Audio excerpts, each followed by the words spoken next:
Very good morning all of you. स्वागत है आप सभी लोगों का यूपीएससी गेटवे आईएएस के इस यूट्यूब प्लेटफॉर्म पर। मैं हूं रत्नेश राय और जैसा कि आप अपने स्क्रीन पर देख रहे हैं, समसामय की विशेष एक सेशन है करंट अफेयर इन क्वेश्चन फॉर्मेट। तो ये सेशन हम लोग लेके आए हैं। इस सेशन के ऊपर हम लोग बात करेंगे। सबसे पहले इस सीरीज को स्टार्ट करने से पहले इसके जो ऑब्जेक्टिव है, जो हमारा उद्देश्य है इस प्रोग्राम को लॉन्च करने का, उसको ऊपर हम लोग थोड़ी संक्षिप्त परिचर्चा करेंगे। उसके बाद से कुछ आपका एडवाइस लेने के लिए कुछ हमारे पास बिंदु हैं, उसको बिंदुवार हम लोग उस पर डिस्कस करेंगे। उसके बाद से आपके जो फीडबैक जो हमें मिलेगा, जो आपके सजेशंस हमें मिलेंगे, उस सजेशंस को हम लोग कंपाइल करने के बाद एक नए तरीके से हम लोग इस सीरीज को प्रस्तुत करने का प्रयास करेंगे। तो आइए शुरुआत करते हैं। आपके सामने दिख रहा है समसामय की विशेष करंट अफेयर इन क्वेश्चन फॉर्मेट। तो हम लोग इसको स्टार्ट करते हैं, ठीक है।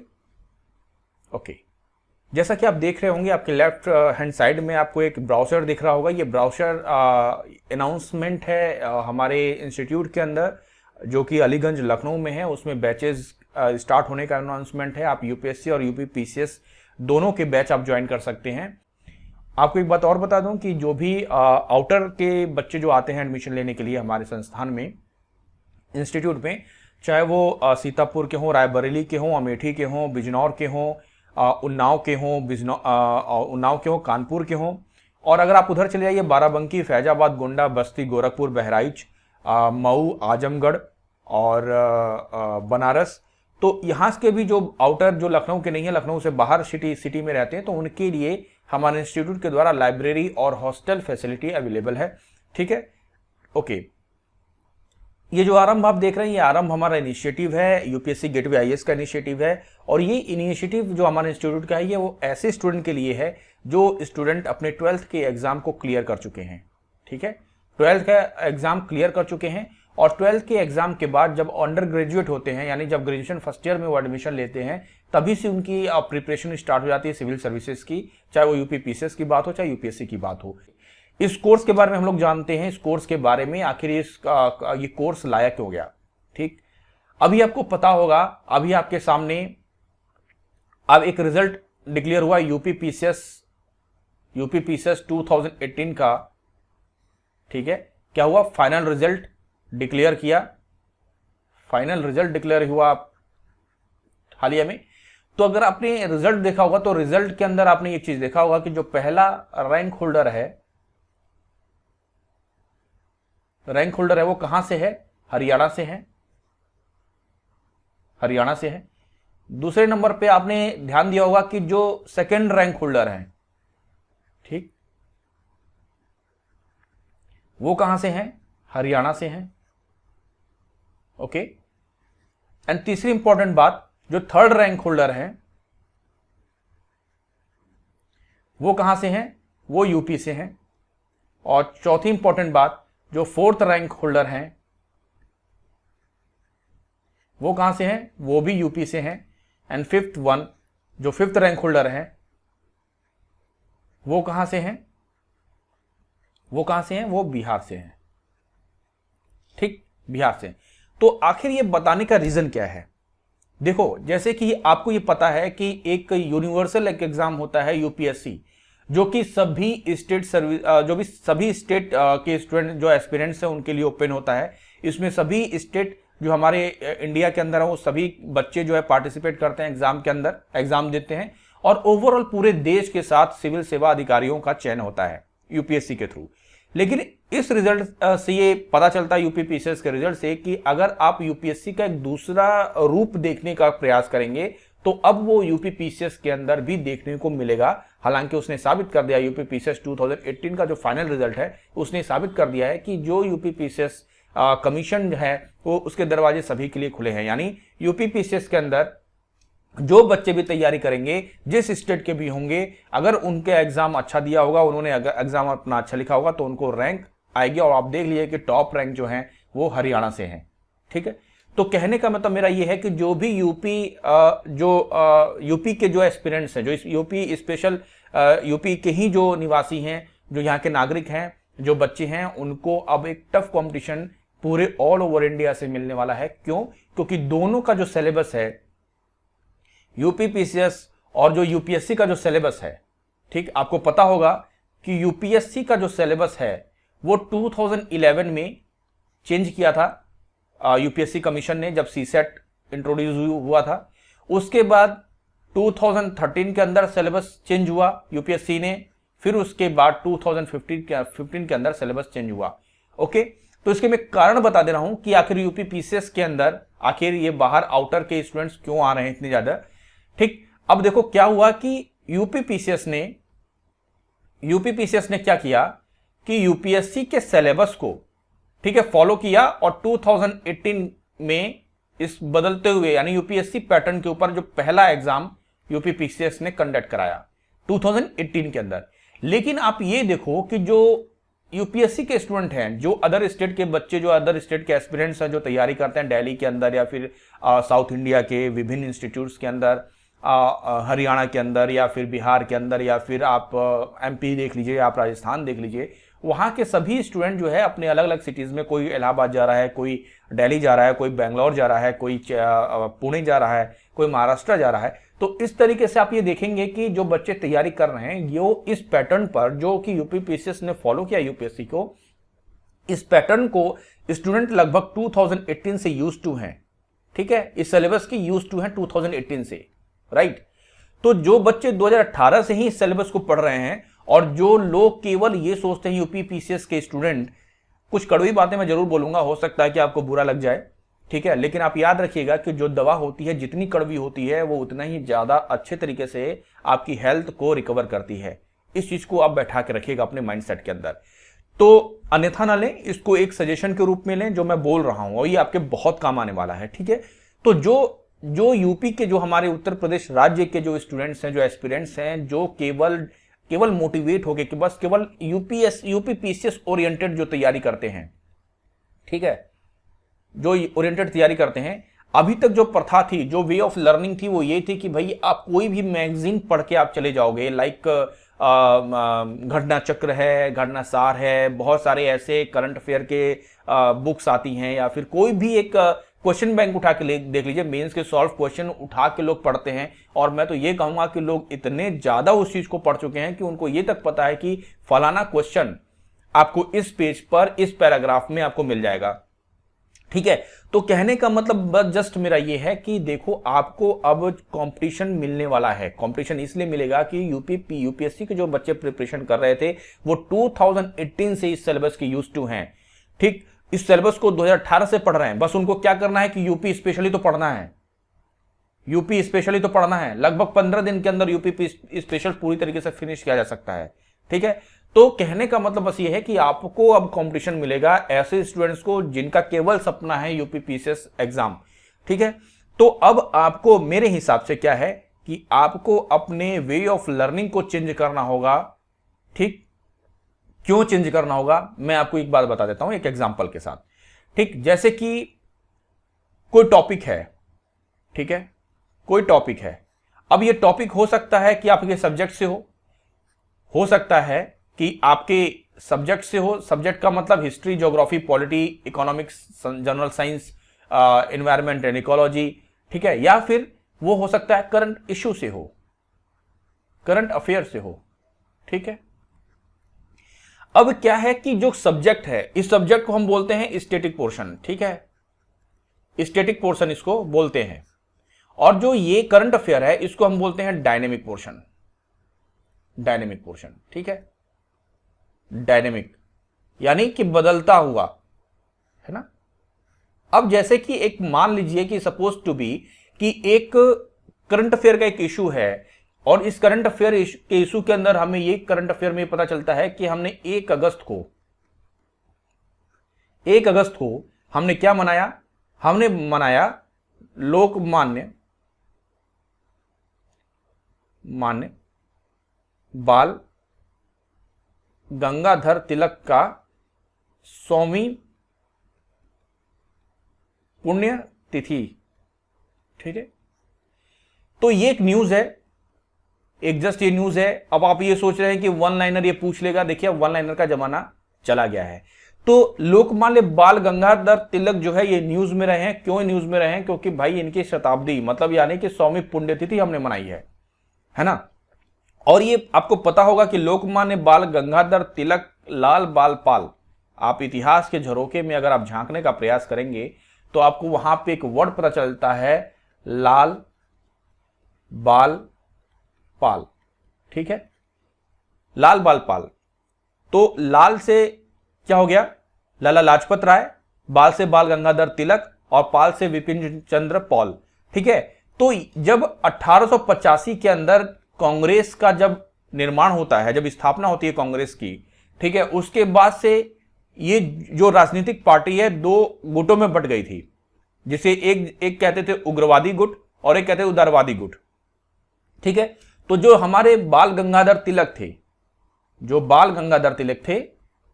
गंगाधर तिलक थे, ये किसके अगुआ थे, ये अगुआ थे उग्रवादी ग्रुप के। ठीक है, उग्रवादी, ठीक है, उग्रवादी गुट के क्या थे, अगुआ थे। ठीक, और इनके जो दो पार्टनर थे, जो दो साथी थे, वो क्या थे, एक थे लाला लाजपत राय और एक क्या थे, विपिन चंद्र पॉल। तो इन्हीं को कहते थे लाल बाल और पाल के नाम से इनको जाना जाता था। ठीक, तो केवल एक ये विषय आपका करंट अफेयर का नहीं है, ये विषय आपकी हिस्ट्री से भी जुड़ा हुआ है। भारतीय स्वतंत्रता संघर्ष जब 1885 में जब कांग्रेस का निर्माण होता है, स्थापना होती है, उसके बाद से बाल गंगाधर तिलक के द्वारा 1885 से पहले भी बहुत सारे कार्य किए गए, बहुत सारे पुस्तकें लिखी गई। ठीक है, बहुत सारे अनशन किए गए, बहुत सारे न्यूज पेपरों के अंदर उन्होंने अपने लेख लिखे हैं। ठीक है, और बाल गंगाधर तिलक ने मैं आपको बता दूं कि जब 1917 के अंदर पेरिस शांति समझौता हुआ था, पेरिस शांति समझौता जब हुआ, तो देखिए आपके आईआर से भी जुड़ा हुआ है। अगर आप लोगों ने आईआर पढ़ा होगा, पेरिस शांति समझौता क्यों हुआ था, आपको पता होगा 1914 में प्रथम विश्व युद्ध स्टार्ट हुआ। ठीक, और प्रथम विश्व युद्ध से जो उत्पन्न हुई जो एक समस्याएं थी और जो भी एक जो जान माल का जो नुकसान हुआ था, तो जो भी देश इस प्रथम विश्व युद्ध के अंदर शामिल थे, जो मित्र देश थे, उनके सहयोग से एक पेरिस शांति समझौता हुआ, और ये पेरिस शांति समझौता हुआ फ्रांस में। ठीक है, और फ्रांस में जब पेरिस शांति समझौता हुआ तो एक संधि हुई, वर्साई की संधि। आपको मैं जस्ट एक संक्षिप्त में आपको एक उदाहरण दे रहा हूं कि आप एक टॉपिक को किस तरीके से जोड़ सकते हैं, यानी अपने जीएस पेपर 2 के आईआर पार्ट से भी इस टॉपिक को आप जोड़ सकते हैं और वहां से ये क्वेश्चन आ सकता है। तो जो शांति समझौता था 1917 में, उस शांति समझौते के अंदर भारत ने भी अपना प्रतिनिधित्व किया था। ठीक है, भारत ने भी अपना प्रतिनिधित्व किया था, और 1917 के बाद जो वर्साई की संधि हुई, वर्शिल बोलते हैं इसको इंग्लिश में, जो कि फ्रांस में स्थित है, जो वर्साई की संधि हुई, वर्साई की संधि के बाद क्या बना, एक संघ बना दिया गया, राष्ट्र संघ, लीग ऑफ नेशन। इसको यहां पे आप लिख दीजिए, राष्ट्र संघ, लीग ऑफ नेशन। ठीक, तो लीग ऑफ नेशन बना, और इस लीग ऑफ नेशन को बनाने से पहले भारत जब प्रथम विश्व युद्ध हुआ था, तो उसकी पहली ये शर्त थी कि उसे स्वतंत्र कर दिया जाएगा, और भारत यदि ब्रिटेन का साथ देता है तो उसको युद्ध के पश्चात आत्मनिर्णय का अधिकार जो है उसको मिलना चाहिए, और इसी शर्त पर, यानी डोमिनियन स्टेट का दर्जा भारत को मिलना चाहिए, और इसी शर्त पर भारत ने ब्रिटेन का साथ दिया, और लगभग आप यकीन नहीं मानेंगे तो 10 लाख भारतीय सैनिकों ने ब्रिटेन की तरफ से प्रथम विश्व युद्ध के अंदर भाग लिया था। तो जब ये समझौता हो रहा था, तो समझौता जब हुआ, तो जो उस वक्त तत्कालीन यूएसए के राष्ट्रपति थे, प्रेसिडेंट जो थे, यानी राष्ट्रपति जो थे, उस वक्त राष्ट्रपति थे वुड्रो विल्सन। तो जब वुड्रो विल्सन ने जब ये युद्ध हुआ और इसमें मित्र देशों को, जितने भी अन्य देशों, चाहे वो औपनिवेशिक देश हों चाहे वो स्वतंत्र देश हों, जब उन्होंने मित्र देशों का साथ दिया तो वुड्रो विल्सन ने एक सिद्धांत प्रतिपादित किया था जिसको कहते हैं वुड्रो विल्सन सिद्धांत। और 1917 में वर्साई की संधि के अंदर इन्हीं 14 सूत्रीय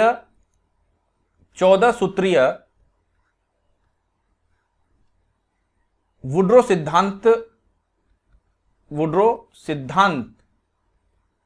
को उस तत्कालीन प्रेसिडेंट ने, यूएसए प्रेसिडेंट ने उसको वहां पे प्रस्तुत किया था। और इसी 14 सूत्रीय सिद्धांत के अंदर जो एक पहला सिद्धांत था वो क्या था? आत्मनिर्णय का अधिकार। यानी जो इस प्रथम विश्व युद्ध के अंदर जो भी देश मित्र देशों का साथ दे रहे हैं, उस युद्ध के पश्चात उनको आत्मनिर्णय का अधिकार मिल जाना चाहिए। ठीक है, और ऐसे देश अपने आप को स्वतंत्र देश के रूप में व्यवहार करना चाहिए। तो ये दो कुछ ऐसे सिद्धांत थे जिस सिद्धांतों के अनुसार इन्हीं लोकमान्य बाल गंगाधर तिलक ने जब इस पूरे इस पूरे समझौते के दौरान जब वुड्रो विल्सन के इस 14 सूत्रीय सिद्धांतों का जब अनुपालन नहीं किया गया तो जो क्या हुआ कि हमारे लोकमान्य बाल गंगाधर तिलक जो है काफी नाराज हुए। लोकमान्य बाल गंगाधर तिलक ये काफी नाराज हुए और इन्होंने क्या किया कि एक पत्र लिखा, और ये पत्र था खुला पत्र था। इसको ओपन लेटर के नाम से किया। और किसको किया? वर्साय संधि की अध्यक्षता करने वाले, वर्साय संधि या आप ये कहिए पेरिस शांति समझौते की अध्यक्षता कौन कर रहा था? फ्रांस के राष्ट्रपति। ठीक है, तो फ्रांस के राष्ट्रपति इस वर्साय संधि और इस पेरिस शांति समझौते की अध्यक्षता कर रहे थे। और चूंकि ये जो पेरिस शांति समझौता हुआ था ये फ्रांस में हुआ था, तो लोकमान्य बाल गंगाधर तिलक ने अपने देश, अपने कांग्रेस की विचारों को प्रस्तुत किया एक लेटर के माध्यम से, जो वो लेटर था फ्रांस के राष्ट्रपति के नाम। और इसके अंदर इन्होंने कहा था कि भारत जो है कोई नया देश नहीं है, बहुत ही इसकी जो विशाल जनसंख्या है, विशाल संसाधन है, और इन संसाधन और अपनी विशाल जनसंख्या के बल पर वो अंतर्राष्ट्रीय व्यवस्था के अंदर बहुत ही महत्वपूर्ण देश साबित हो सकता है। इस लीग ऑफ नेशन के उद्देश्यों को ये चला सकता है आगे, और शांति के लिए सर्वमान्य नियमों का अनुपालन कर सकता है भारत। और पूरे विश्व के अंदर यानी पूर्वी गोलार्ध में जो अशांति फैली हुई है उसको शांत माहौल बनाने के लिए भारत अपनी एक अभिन्न और एक बहुत बहुत महत्वपूर्ण भूमिका निभा सकता है। तो लोकमान्य बाल गंगाधर तिलक केवल एक करंट अफेयर का विषय नहीं हो गए, ये आपके एक मल्टी डायमेंशनल अप्रोच से सोचने का एक नजरिया है, एक आपका तरीका है, और यही डिमांड करती है यूपी पीसीएस और यूपीएससी। तो इसी तरीके से आपको विषयों को सोचना होगा। चलिए एक दूसरे टॉपिक के साथ एक मैं आपको एक बताता हूं, किसी भी एक टॉपिक को किस तरीके से आप एक टॉपिक को क्या हुआ अपने विषय के साथ जोड़ सकते हैं। देखिए, जो भी कोई एक टॉपिक होता है, जैसे कोई भी टॉपिक है करंट का, या कोई भी एक आपका टॉपिक, चाहे आप साइंस टेक पढ़ रहे हो, चाहे आप कल्चर पढ़ रहे हो, चाहे आप ज्योग्राफी पढ़ रहे हो, चाहे आप अर्थव्यवस्था पढ़ रहे हो, चाहे आप इतिहास पढ़ रहे हो, तो देखिए कि किसी भी टॉपिक को पढ़ रहे हो, अगर वो करंट का टॉपिक है, तो उस करंट का टॉपिक का हिस्टोरिकल सिग्निफिकेंस भी होगा, हिस्ट्री भी होगा उसके साथ ज्योग्राफी भी होगा, उसके साथ इकोनॉमी भी होगी, यानी अर्थव्यवस्था, इतिहास, भूगोल, इकोनॉमिक्स यानी अर्थव्यवस्था। ठीक है, और कहीं ना कहीं पॉलिटी भी होगी। ठीक, और इसी ज्योग्राफी और इसी पॉलिटी को अगर हम मिला दें तो क्या हो जाता है? जियोपॉलिटिक्स। ठीक है, तो कहीं ना कहीं जियोपॉलिटिक्स से भी उन विषयों का लिंकअप हो सकता है। और दूसरी बात, इससे क्या हो सकता है आपका साइंस एंड टेक भी जुड़ा हो, ठीक। हो सकता है आपका क्या हुआ, आर्ट एंड कल्चर भी जुड़ा हुआ हो, आर्ट एंड कल्चर भी जुड़ा हुआ हो, ठीक है। तो इस तरीके से आप देखिए किसी भी टॉपिक को आप विभिन्न डायमेंशन के साथ, अपने विषयों के साथ, जो कि आपके विषय प्रीलिम्स में, जनरल स्टडीज के अंदर, सामान्य अध्ययन के अंदर प्रायः आप लोग पढ़ते हैं, उस सभी टॉपिक को आपको अपने विभिन्न आयामों के साथ, अपने विभिन्न विषयों के साथ जोड़ना, लिंकअप करना आना ही चाहिए। एक ये व्यवस्था है और यही इसी व्यवस्था को आपसे उम्मीद करती है यूपीएससी कमीशन या फिर यूपी पीसीएस कमीशन, ठीक है। चलिए हम इसको एक एग्जांपल के रूप से समझ लेते हैं। देखो, जैसे कि एक द हिंदू का एक न्यूज है, बहुत ज्यादा समय नहीं लूंगा, एक छोटा सा समय लूंगा आपका, ठीक है। एक द न्यूज है, क्या न्यूज है उसके अंदर, बस केवल एक ये न्यूज थी कि अजंता और एलोरा की जो दो गुफाएं हैं, अजंता और एलोरा की दो गुफाएं हैं, यानी ये अजंता हिंदी में लिख दे रहा हूं मैं, अजंता और एलोरा,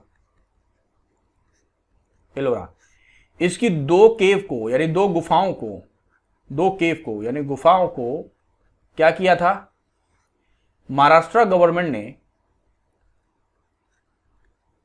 महाराष्ट्र सरकार ने पर्यटकों के लिए बंद कर दिया था, ठीक है। इन दो गुफाओं को क्या किया था, महाराष्ट्र सरकार ने बंद कर दिया गया था। कारण क्या था कि इसके वाटर बिल और इलेक्ट्रिसिटी बिल को क्या किया गया था, गवर्नमेंट को जमा नहीं किया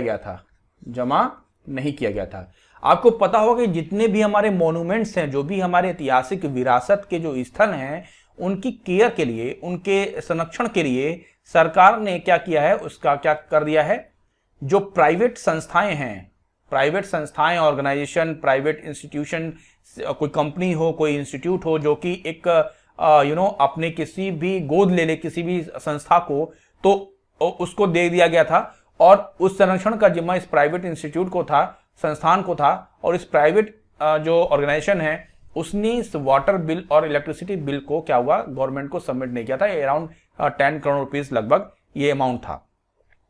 तो जब जमा नहीं किया तो क्या हुआ कि महाराष्ट्र गवर्नमेंट ने इन दो गुफाओं को बंद कर दिया था, जिन दो गुफाओं के संरक्षण के लिए इस प्राइवेट ऑर्गेनाइजेशन को ये जो दो गुफाएं दी गई थी, ठीक। तो ये क्या आपके लिए इंपॉर्टेंट है, आप एक छात्र हैं, आप सिविल सेवा की तैयारी करते हैं, तो क्या ये आपको लगता है कि ये विषय आपके लिए इंपॉर्टेंट है? ये कमेंट बॉक्स के अंदर आप मुझे जरूर लिखेंगे कि क्या ये आपके को लगता है कि आपके एग्जाम के लिए ये विषय इंपॉर्टेंट है। मैंने एक स्टूडेंट से इस पर डिस्कस किया, तो स्टूडेंट ने किया कि सर क्या फर्क पड़ता है, हमें अभी कौन सा महाराष्ट्र जाना है, हमें कौन सा अजंता और एलोरा की गुफाओं को देखना है, हमें तो अभी एग्जाम देना है, और जब हम इस एग्जाम से निवृत्त हो जाएंगे, जब सिलेक्शन ले लेंगे, तो फिर कभी जाएंगे वहां पे घूमने।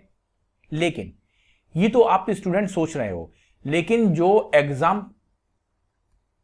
पेपर सेट करने के लिए, एग्जाम पेपर को जो सेट करते हैं, जो उनकी टीम होती है, जो पैनल होता है, उस पैनल के अंदर जो एक्सपर्ट होते हैं, उस एक्सपर्ट ने मान लीजिए इस डेट का द हिंदू न्यूज़पेपर पढ़ा होगा, ठीक, द हिंदू न्यूज़पेपर पढ़ा होगा। आपको इसी तरीके से सोचना है भविष्य में भी। तो उसको एक कीवर्ड मिला, उसने अजंता और एलोराओं को लेके उसको दो कीवर्ड मिल गए, ये दो कीवर्ड है, ठीक। अब देखिए, जब ये दो कीवर्ड के ऊपर वो जब सोच रहा होगा, अब उसको लगेगा कि मैं इसके ऊपर क्या कोई क्वेश्चन बना सकता हूं कि नहीं बना सकता हूं, तो मैं ये यहां पे ये साबित करने का प्रयास करूंगा, यहां पे मैं आपको समझाने का प्रयास करूंगा कि अजंता और एलोरा की गुफाओं को आप किस तरीके से अपने विभिन्न डायमेंशंस के साथ, विभिन्न विषयों के साथ जोड़ सकते हैं। तो मैंने यहां पे लिख दिया अजंता और एलोरा, ठीक। अब इसके हम क्या करेंगे, हिस्ट्री की बात करेंगे, हिस्ट्री की बात करेंगे।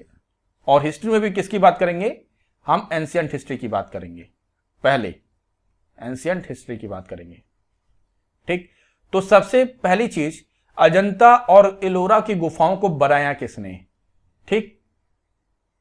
इसको बनाया किसने, कौन से वंश ने बनाया था, कौन से साम्राज्य ने बनाया था, कौन से राजाओं ने बनाया था, किन राजाओं ने संरक्षण दिया। पहला तो यहां से आपको निकल के आएगा।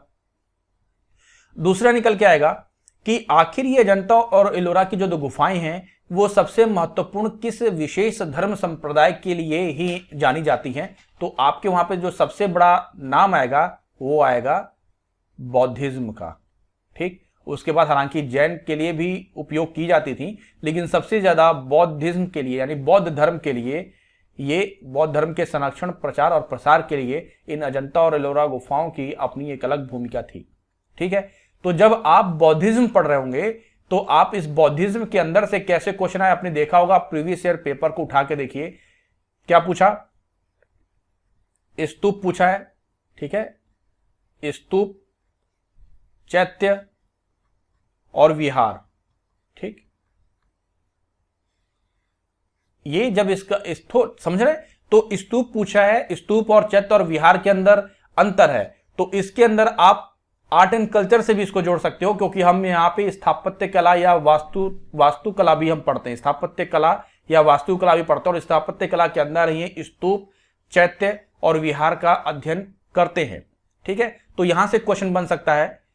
जो दूसरा क्वेश्चन बन सकता है वो कहां से बन सकता है, वो बन सकता है, यहां पे मैं बौद्ध लिख दे रहा हूं। ठीक है,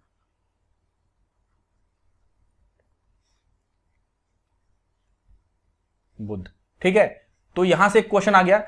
फिर उसके बाद यहां पे अगर हम बौद्ध धर्म के संप्रदाय की बात करेंगे तो आपको पता होगा कि दो संप्रदायों में पूरा बटा था, एक को बोलते थे हीनयान और एक को बोलते थे महायान। ठीक है, तो हीनयान और महायान संप्रदाय के बारे में भी आपको जानकारी होनी चाहिए। ठीक, तीसरी चीज, बौद्ध जो संगतियां हुई थी, ठीक, जो बौद्ध संगति हुई थी कितनी हुई थी। ठीक है, इसके बारे में भी आप क्या करिए, आपको नॉलेज होना चाहिए, और प्लीज कमेंट बॉक्स में आप इसके बारे में बताइए कि कितनी बौद्ध संगतियां हुई थी और किसके अध्यक्षता में बौद्ध संगतियां हुई थी, और आखिर हर बौद्ध संगति की विशेषता क्या रही है। तो आपको कमेंट बॉक्स में लिखना है, आंसर देना है इस क्वेश्चन का, जो कि मैंने आपसे पूछा है ये चीज कि आप बौद्ध संगतियों के बारे में बताएं, कितनी बौद्ध संगतियां हुई थी और ये बौद्ध संगतियां किस किस के नेतृत्व में हुई थी, और इन सभी बौद्ध संगतियों की विशेषताएं क्या थी। ठीक, पिटक जो होते थे, विनय पिटक, और ये सब चीजों का निर्माण और इन सब चीजों का संकलन कौन सी बौद्ध संगति में हुई थी। अबाउट ऑल दिस फैक्ट्स के बारे में मैंने आपसे क्वेश्चन पूछा, कमेंट बॉक्स के अंदर जरूर आंसर दें आप। ठीक है, तो बौद्ध संगति हो गई।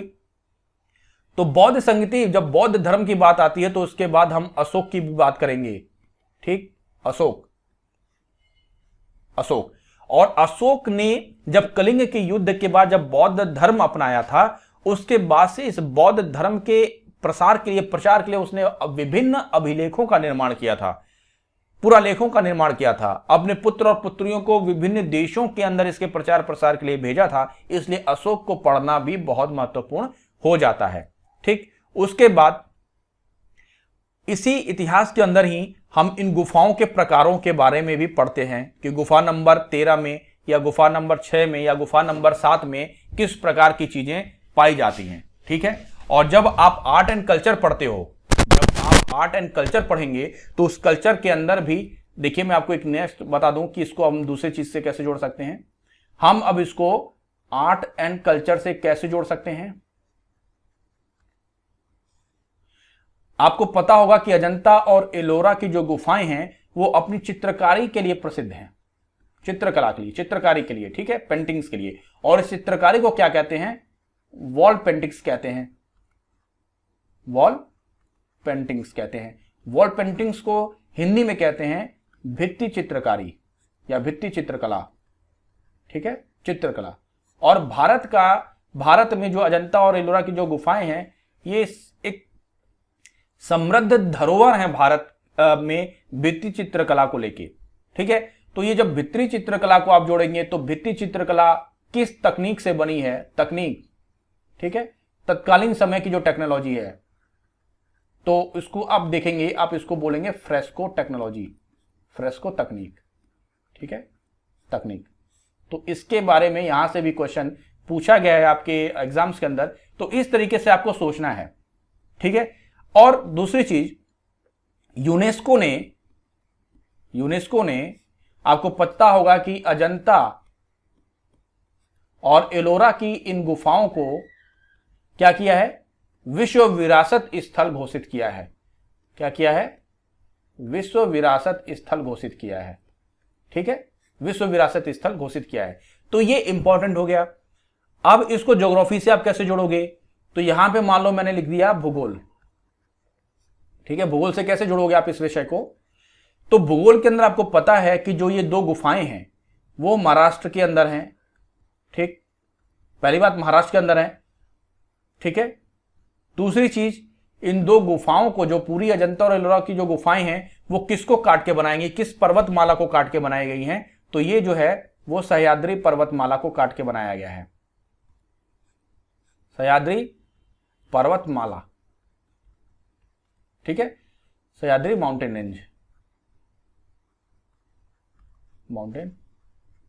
रेंज। और आपको मैं बता दूं कि ये जो पर्वतमाला है लगभग इसका विस्तार दक्षिण भारत तक है। ठीक है, दक्षिण भारत तक है। आप मैप उठा के देखिएगा, दक्षिण भारत तक है। तो अब जब इसको आप पढ़ते हो तो जैसे कि मान लो एक मैप के थ्रू मैं बता दूं आपको,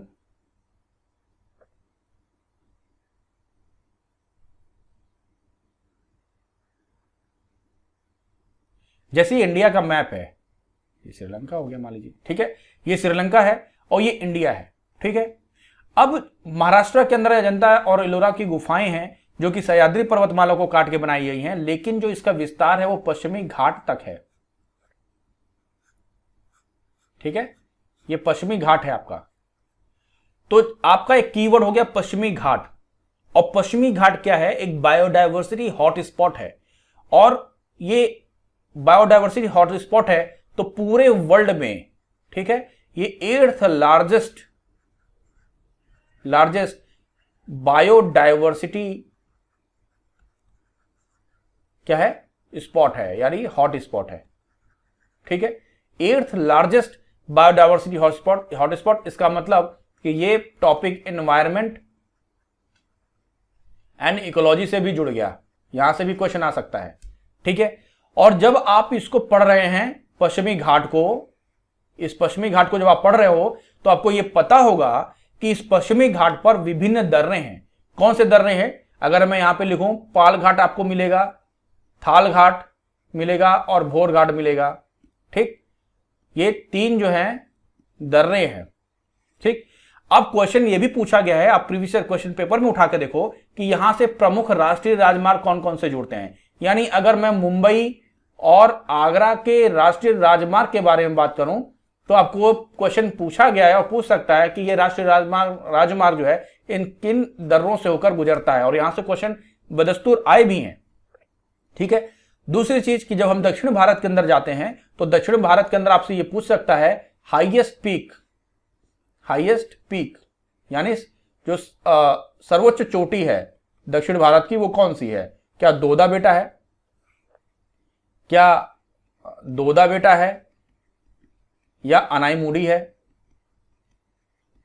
ठीक है, इस तरीके से आप समझ रहे हैं मेरी बात को, मैं क्या कह रहा हूं कि एक विषय था जो कि एक सेट जो एग्जाम सेट करते जो पैनल होता है, अगर उस विशेषज्ञ ने इस क्वेश्चन को बनाया होगा तो इस क्वेश्चन के विभिन्न आयामों पर उसने अपनी दृष्टि डाली होगी और विभिन्न विषयों को साथ इसके लिंकअप करके आपको बहुत सारे मल्टी स्टेटमेंट टाइप के क्वेश्चन आपको बना सकता है। हालांकि हिस्ट्री से क्वेश्चन पूछ सकता है, ज्योग्राफी से क्वेश्चन पूछ सकता है, और क्या कर पूछ सकता है, आपको पॉलिटी से क्वेश्चन पूछ सकता है। पॉलिटी से कैसे जुड़ जाएगा ये, और इकोनॉमी से कैसे जुड़ जाएगा। आपको पता है कि बौद्धिज्म को मानने वाले विश्व के अंदर विभिन्न देश हैं, और सबसे बड़ा देश जो मुझे लगता है वो मुझे लगता है जापान है। तो जापान के जो लोग हैं वो अपने रिलीजियस यानी जो धर्म का जो जड़ है, जिस धर्म को मानते हैं वो जड़ है, उस जड़ों की खोज के लिए वो भारत आते हैं, वो भारत के प्रति आकर्षित होते हैं। ठीक है, क्योंकि बुद्ध धर्म है उसका जो जन्म हुआ वो क्या हुआ था, कपिलवस्तु में।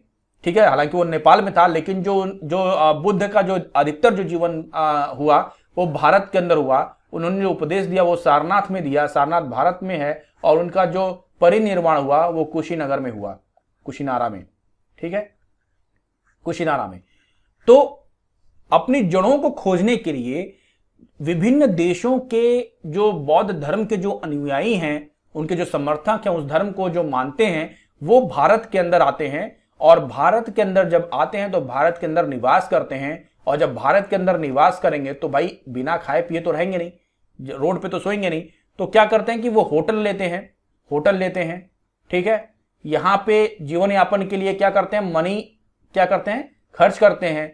तो इस तरीके से हमारे मार्केट के अंदर एक मनी फ्लो होता है। और वो मनी फ्लो किस में होता है, वो विदेशी मुद्रा के अंदर होता है, फॉरेन पॉलिसी के, फॉरेन करेंसी के अंदर होता है। तो हमारा एक इकोनॉमिकल पहलू ये है कि जब फॉरेन करेंसी हमारे देश के अंदर आती है तो विदेशी मुद्रा जो भंडार है वो बढ़ता है, ठीक है। एक ये फैक्ट है, ठीक है।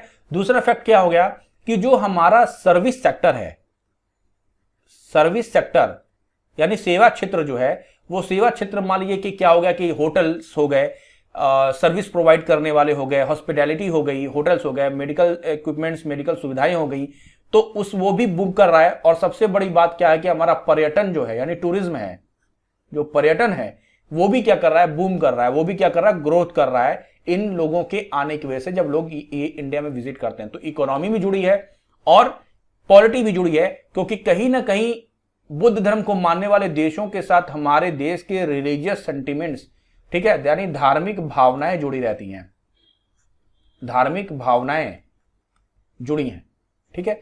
और इन धार्मिक भावनाओं के आधार पर हमारे देश के अंदर बहुत बड़ी मात्रा के अंदर एफडीआई आता है। और इसका सबसे बड़ा उदाहरण जापान है। जापान ने हमारे देश के इंफ्रास्ट्रक्चर के अंदर काफी निवेश किया है और बहुत ही मिनिमम इंटरेस्ट रेट के अंदर।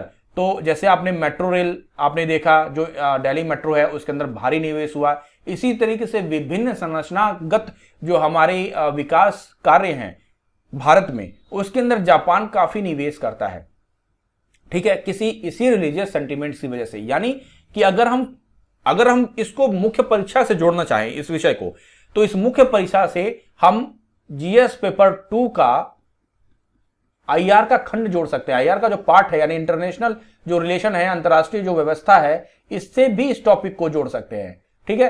क्योंकि ये जो धार्मिक भावनाएं हैं, ये जो रिलीजियस सेंटिमेंट्स हैं, वो भारत की विदेश नीति के अंदर यानी जो फॉरेन पॉलिसी है, ठीक है, उसके अंदर एक शब्दावली होती है सॉफ्ट पावर पॉलिसी, ठीक है, सॉफ्ट पावर पॉलिसी। तो ये पर्यटन हुआ, ये धार्मिक रिलीजियस सेंटिमेंट्स हुआ, ये इसके की एलिमेंट्स होते हैं। जैसे योगा हुआ, योगा भी सॉफ्ट पावर पॉलिसी के अंतर्गत आता है। आपको पता होगा कि योगा 21 जून को भारत के प्रयासों से पूरे विश्व के अंदर योगा दिवस 21 जून को मनाया जाता है। और इस योगा दिवस ने भारत को विश्व के विभिन्न देशों के साथ क्या कर दिया है, डायरेक्टली कनेक्ट कर दिया है। क्योंकि इस समय जो सबकी प्रायोरिटी है वो खुद को स्वस्थ रखना, ठीक है, ये सबसे बड़ी प्रायोरिटी है। लोग अवसाद के शिकार हैं, ठीक है। ग्लोबलाइजेशन के युग के अंदर इतना कंपटीशन है कि अपने कार्यों को करने के लिए व्यक्ति इतना अवसादित हो जाता है, इतना फ्रस्ट्रेट हो जाता है। उस फ्रस्ट्रेशन से बाहर निकलने के लिए, उस अवसादों से निकलने के लिए योगा एक बहुत बड़ा माध्यम बन चुका है। और इसी माध्यम ने, इसी एक साध्य ने, जिसको साधने के लिए विभिन्न देशों ने भारत का समर्थन दिया, ठीक है। और इस योगा ने भारत को एक ग्लोबल विलेज के अंदर एक अपनी इंपॉर्टेंट प्लेस और एक महत्वपूर्ण स्थान पर पहुंचा दिया है। और इसी का एक परिणाम है कि भारत को एक बहुत ही जिम्मेदार देश के रूप में विश्व के अनेक देश देखते हैं। और इसीलिए संयुक्त राष्ट्र सुरक्षा परिषद में परमानेंट मेंबरशिप के लिए, स्थायी दावेदारी के लिए भारत का समर्थन देश के, विश्व के विभिन्न देशों के द्वारा किया जाता है, ठीक है। तो इस तरीके से इकोनॉमी भी देख लिया, इस तरीके से अपने आईआर जियो पॉलिटिक्स भी देख लिया, और इसी तरीके से आपने हिस्ट्री और ज्योग्राफी भी जोड़ लिया। तो इससे महत्वपूर्ण आपके मेंस के अंदर भी क्वेश्चन बन सकते हैं, आपके प्रीलिम्स में भी क्वेश्चन बन सकते हैं। तो यही एक हमारा इस प्रोग्राम का प्रयास है, ठीक है, कि आपको पूरे करंट अफेयर को एक क्वेश्चन के माध्यम से, और इस पूरे करंट अफेयर्स के डिटेल एनालिसिस आपको, जैसे मान लीजिए कि ये क्वेश्चन आपके सामने पहला क्वेश्चन दिख रहा है, ये यूएनईसीई के बारे में है, यूनाइटेड नेशन इकोनॉमिक कॉर्पोरेशन, ठीक है, इसके बारे में है। और ये एक इंटरनेशनल ऑर्गेनाइजेशन है जिसको आप पढ़ते हैं। प्रीलिम्स में आपके बहुत सारे क्वेश्चन, आप एग्जाम उठा के देख लीजिए, प्रीवियस ईयर क्वेश्चन पेपर, वहां से क्वेश्चन आए हैं। और जैसे कि मैंने आपको बताया, जीएस पेपर 2 के अंदर भी जो आईआर का जो खंड है, जो आईआर का पार्ट है, उसके अंदर तो इंटरनेशनल ऑर्गेनाइजेशन आपको पढ़ना ही है, तो हम किसी चीज को छोड़ नहीं सकते। तो ये जो पहला जो मैंने क्वेश्चन उठाया वो द हिंदू इंडियन एक्सप्रेस का ये न्यूज था। ये अगस्त का, हम लोगों ने अगस्त से ही स्टार्ट की है एक डेमो के रूप में, ताकि आपकी प्रतिक्रियाओं के बाद इस सीरीज को हम आगे ले जा सकें। तो जब जैसे आपने इस क्वेश्चन को देखा, तो यहां पे आपको बस केवल इतना पता चल जाएगा कि क्वेश्चन में क्यों सही है ये और क्यों विकल्प गलत है, कोई स्टेटमेंट क्यों सही है और क्यों गलत है। लेकिन इस पूरे टॉपिक को, जैसे UNECE ये न्यूज में क्यों रहा, ये इंपॉर्टेंट क्यों है, और ये आपने जो आपके सामने कीवर्ड दिख रहा है इकोसॉक, ठीक है, आपको ये जो दिख रहा है इकोसॉक, यहां से भी लगभग क्वेश्चन आपको आपके एग्जाम के अंदर दिखता है। तो इसके भी ऊपर हम लोग चर्चा करेंगे लगभग, कहने का मतलब है कि इस पूरे सेट के अंदर। और ये सेट जो होगा, ये जो सेशन होगा वो आपके 2 सेशन में स्टार्ट होगा, ठीक है। तो मैं अगर सेशन 1 की बात करूं तो सेशन 1 जो होगा वो मॉर्निंग के अंदर 10 AM के अंदर स्टार्ट होगा, जिसके अंदर हम 15 क्वेश्चन का सेट देंगे, ठीक है। और एक सेशन जो होगा वो आपका होगा, सेशन 2 जो होगा वो नाइट के अंदर 10 AM के अंदर हमारे यूपीएससी गेटवे आईएएस इंस्टीट्यूट के यूट्यूब चैनल के ऊपर ये आपको वीडियो मिल जाएगा, ठीक है, वीडियो मिल जाएगा, ठीक है। तो 15 क्वेश्चन का सेट है और हर एक क्वेश्चन को हमने एक विशेष, एक महत्वपूर्ण टॉपिक से उठाया है। तो इस पूरे सीरीज के बाद यदि आप ये चाहेंगे कि इस हर एक टॉपिक को डिटेल एनालिसिस करें और हर एक टॉपिक, जैसे कि UNECE है, इस टॉपिक के ऊपर जो डिस्कशन होगा लगभग 10 से 15 मिनट का एक वीडियो बन जाएगा, जिसके अंदर आपको फिर दोबारा कहीं से पढ़ने की आवश्यकता नहीं होगी। बहुत सारे ऑर्गेनाइजेशन इसके अंदर कवर हो जाएंगे, UNECE कवर हो जाएगा। और ये आपको पता है कि यूनाइटेड नेशन के जो क्षेत्रीय आयोग है उनमें से एक आयोग है UNECE, ठीक है, यूरोपियन कमीशन के लिए है ये। और जैसे कि दूसरा क्वेश्चन आप देख रहे हैं मुस्लिम महिला अधिकार दिवस, तो मुस्लिम महिला अधिकार दिवस केवल, जैसे कि मैंने आपको पहले भी चर्चा की है कि ये केवल करंट अफेयर का इशू नहीं है, इसके ऊपर इसका एक हिस्टोरिकल बैकग्राउंड, एक बहुत बड़ा बैकग्राउंड है, ठीक है। बहुत सारे अधिनियमों को हमें पढ़ना है, तो इसे भी जानना आपको आवश्यक है, क्योंकि महिला जो अधिकारों की बात है, ठीक है, वो आपके निबंध का, ऐसे का भी हिस्सा बनता है और आपके सोशल इशू जीएस पेपर 1 और जीएस पेपर 2 सोशल जस्टिस का भी एक हिस्सा बनता है। तो इसके ऊपर भी हम लोग क्या करेंगे, एक डिटेल एनालिसिस करेंगे। वो वीडियो भी 10 से 15 मिनट का वीडियो बनेगा, लेकिन हम ये इनिशिएट तब करेंगे आपकी प्रतिक्रियाओं के बाद, ठीक है। तो आपकी प्रतिक्रियाओं के अनुसार हम क्या चाहते हैं, आपकी प्रतिक्रिया, यदि आप ये चाहते हैं कि इस सीरीज के बाद भी अगर आपको हर एक टॉपिक, यानी इस सेशन के अंदर 15 क्वेश्चन, मैं आपको क्वेश्चन भी दिखा दूंगा अभी हार्डली, कि 15 क्वेश्चन अभी आपको रैंडमली मैं आपको दिखा दूंगा, ये 15 क्वेश्चन सेट किए 15 टॉपिक से।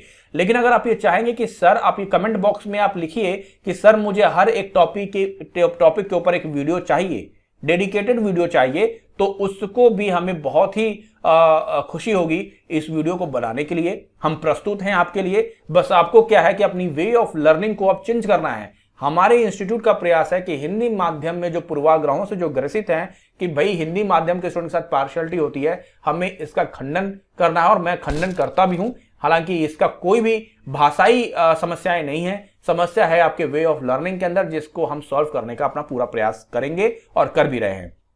2015 से कंटिन्यूअस निस्वार्थ भाव से यूपीएससी गेटवे आईएएस आप लोगों के लिए लगा हुआ है। अगर आपको विश्वास नहीं होता है तो फेसबुक पेज पे जाइए, उसके वेबसाइट पे जाइए, फेसबुक ग्रुप पे जाइए, टेलीग्राम चैनल पे जाइए और उसके कंटेंट को देखिए। तो आप कमेंट बॉक्स के अंदर आप मुझे ये भी बताएं कि क्या हर एक टॉपिक के ऊपर आपको वीडियो चाहिए या नहीं चाहिए, या केवल आप क्वेश्चन प्रैक्टिस करना चाहते हैं, ठीक है। It's up to you. लेकिन जो मेरा अनुभव है वो अनुभव यही मैं कहूंगा कि यदि हर एक टॉपिक के ऊपर आप वीडियो देखेंगे तो जो आपका दृष्टिकोण है वो बहुत ब्रॉड होगा, आपका जो नॉलेज का दायरा है वो बढ़ेगा।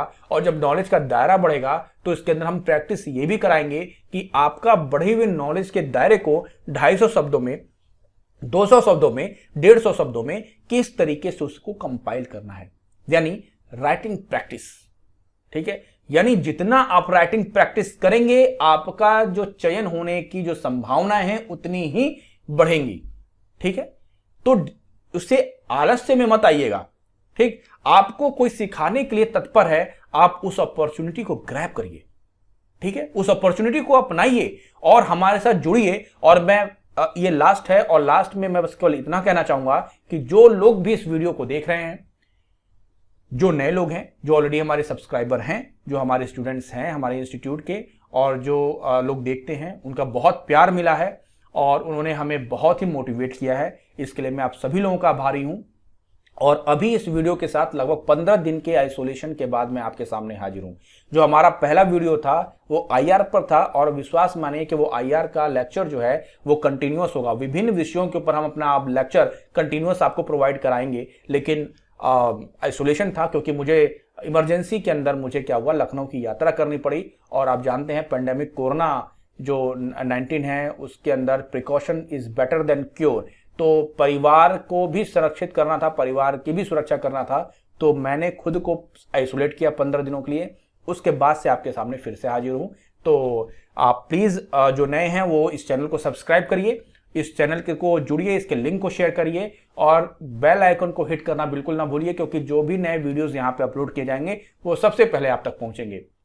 ठीक है, तो यही कहना था। और चलिए इस क्वेश्चन को देख लीजिए। जो इस सेशन के अंदर मैंने जो क्वेश्चन स्टार्ट किया है, इसको हम आपकी प्रतिक्रियाओं के बाद स्टार्ट करेंगे, इसलिए जल्दी से जल्दी आप अपनी प्रतिक्रिया देना प्रारंभ कर दीजिए। ठीक है, ये वीडियो मिलने के बाद अपनी प्रतिक्रियाएं देना स्टार्ट कर दीजिए। क्वेश्चन नंबर 3 था। क्वेश्चन नंबर 4 है मुल्ला पेरियार बांध के ऊपर। हालांकि ये जो वर्किंग जो पेज है इसके ऊपर हम पूरा आपको डिटेल एनालिसिस कराएंगे क्या है। और ये सीसा विषाक्तता एक यूनिसेफ का एक रिपोर्ट आई थी, लगभग 65 पेज की रिपोर्ट है, उसको हमने सिनॉप्सिस इसका बनाया हुआ है, उसी के ऊपर एक मैंने क्वेश्चन सेट किया हुआ है यहाँ पे, जो कि आपके जो आगे आने वाले जो एग्जाम है उसके अंदर आपको ये क्वेश्चन के रूप में मिल सकता है। स्मोक टावर है, पर्यावरण से जुड़ा हुआ मुद्दा है, तो यहाँ से भी क्वेश्चन आ सकता है।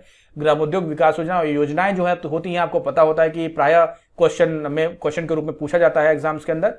तो ये व्हीप है, एक हमारी संसदीय व्यवस्था है, जो व्हीप है उसको हिंदी में सचेतक बोलते हैं, तो बहुत ही इंपॉर्टेंट है। ये भी काफी चर्चा का विषय रहा अगस्त माह में, तो ये भी आपको करेंगे। उसके बाद ये अगत्ती द्वीप है, ये भी चर्चा में रहा, जिसके बारे में हम बात करेंगे। नेशनल ट्रांजिट पास है, ये आपके सामने दिख रहा है क्वेश्चन के रूप में, क्वेश्चन नंबर 10, तो ये भी बहुत इंपॉर्टेंट रहा है, इसको भी हम लोग देखेंगे।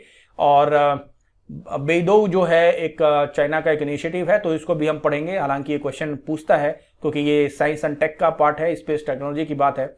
और हाल ही में इलेक्ट्रॉनिक्स विनिर्माण हेतु उत्पादन से संबंध योजना, एक योजना थी जो कि सेंट्रल गवर्नमेंट की है, तो इसके ऊपर भी योजना, जैसे कि योजनाएं हालांकि काफी एग्जाम में दिखती हैं प्रश्नों के रूप में, तो इसके ऊपर भी डिस्कस करेंगे। क्वेश्चन नंबर 13 है, बहुत इंपॉर्टेंट टॉपिक है प्रीलिम्स के लिए भी, मेंस पॉइंट ऑफ व्यू से भी, क्योंकि ये इसमें जम्मू कश्मीर सार्वजनिक सुरक्षा अधिनियम J&K पब्लिक सेफ्टी एक्ट के ऊपर 2 क्वेश्चन मैंने यहां पे सेट किया, क्वेश्चन नंबर 13 और क्वेश्चन नंबर 14, तो दोनों के ऊपर भी चर्चा करेंगे। और इसके विभिन्न आयाम हैं और इसमें अनुच्छेदों का भी, संविधान के अनुच्छेदों का भी उल्लेख किया गया है।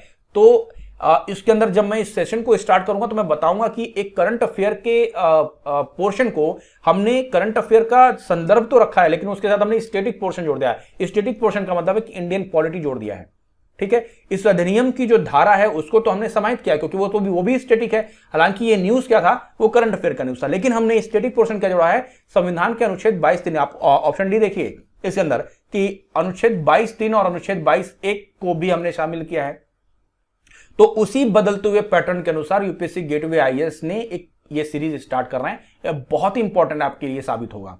ठीक है, ये मैं पूरे भरोसे के साथ कह सकता हूं, बस इसको प्रैक्टिस करनी है। ठीक है, क्वेश्चन नंबर 15 देखिए, भारत नेपाल विवाद के आलोक में हाल ही में गोरखा सैनिकों संबंधित द्विपक्षीय समझौता सुर्खियों में रहा, क्योंकि जब भारत और नेपाल के बीच में धाराचूला मार्ग को लेके, लेपू लेक को लेके और कालापानी को लेके जब विवाद हुआ, तो इस विवाद के अंदर जो नेपाल ने जो स्टैंड लिया, उसने ये कहा कि भारत और ब्रिटेन और नेपाल के बीच में जो त्रिपक्षीय समझौता हुआ था भारत के स्वतंत्रता के बाद, यानी 1947 के अंदर, तो वो समझौता था गोरखा रेजिमेंट को लेकर, यानी जो उनके गोरखाज हैं वो सैनिकों को शामिल करने के लिए एक समझौता हुआ था। इसके बारे में नेक्स्ट सेशन में हम लोग डिस्कशन करेंगे, जब इसको फ्रेश सेशन स्टार्ट करेंगे, तो उसको त्रिपक्षीय जो समझौते को उसने तोड़ने की बात की है। तो ये भी बहुत इंपॉर्टेंट है, क्योंकि ये आपका हिस्ट्री से जुड़ा हुआ है, हिस्ट्री के साथ साथ जियोपॉलिटिक्स से जुड़ा हुआ है, क्योंकि जो नेपालीज है वो एक वृहद नेपाल की संकल्पना, उस संकल्पना के समर्थक हैं। तो वृहद नेपाल क्या है?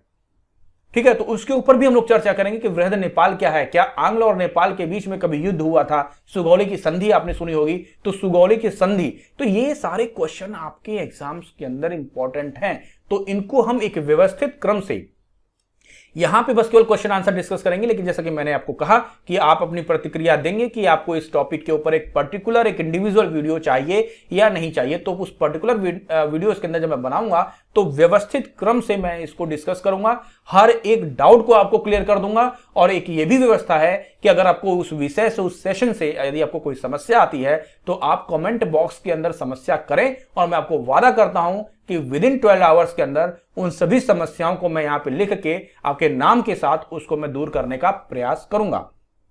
ठीक है, तो आज के लिए बस इतना ही। जो भी नए लोग हैं उसको इस चैनल को सब्सक्राइब कर लें, और अपने कमेंट बॉक्स में अपनी प्रतिक्रियाओं को प्लीज दीजिए, और इस चैनल को जितना शेयर कर सकते हैं उतना करिए, क्योंकि ये हमारे लिए, हमारी टीम के लिए बहुत ही मोटिवेटेड और मोटिवेशनल साबित होता है। हमें इससे बल मिलता है, हमें कुछ नया करने की एक आप एक क्या बोलते हैं, एक विश्वास पैदा होता है कि हम आप सभी हिंदी माध्यम, हिंदी भाषी बेल्ट के लोगों के लिए कुछ बेहतर कर सकें। ठीक है, तो चलिए मिलते हैं नेक्स्ट सेशन के साथ, और आप सभी लोगों को ढेर सारी शुभकामनाएं। मुझे विश्वास है कि आप लोग स्वस्थ होंगे और अपने आगामी आने वाली परीक्षाओं की तैयारी कर रहे होंगे। आपके सिर पर ARO 2016 का एग्जाम है, उसके बाद यूपीपीसीएस मेंस का एग्जाम है अक्टूबर माह के अंदर। 4 अक्टूबर और 11 अक्टूबर को यूपीएससी प्रीलिम्स और 11 अक्टूबर को यूपीपीसीएस प्रीलिम्स है, तो उसके लिए ढेर सारी शुभकामनाएं। ये जो सीरीज है वो एग्जाम बियॉन्ड एग्जाम है, यानी एग्जाम होने से पहले और एग्जाम होने के बाद भी ये लगातार कंटिन्यूअस जारी रहेगा। इसके लिए आपको कोई शुल्क नहीं देना है, और मैं पूरे विश्वास के साथ कह सकता हूं कि ये जो सीरीज है ये आपके सोचने के तरीकों को बदल देगा, आपके प्रश्नों को समझने का जो दायरा है उसको ब्रॉड कर देगा। और इसी विश्वास के साथ मैं आप सभी लोगों से इजाजत चाहता हूं, और मिलते हैं नेक्स्ट सेशन के साथ, लेकिन आपकी प्रतिक्रियाओं के बाद। तो आप अपनी प्रतिक्रियाएं दीजिए इस वीडियो के देखने के बाद। Thank you so much, very good evening. आप सभी लोगों का दिन शुभ रहे।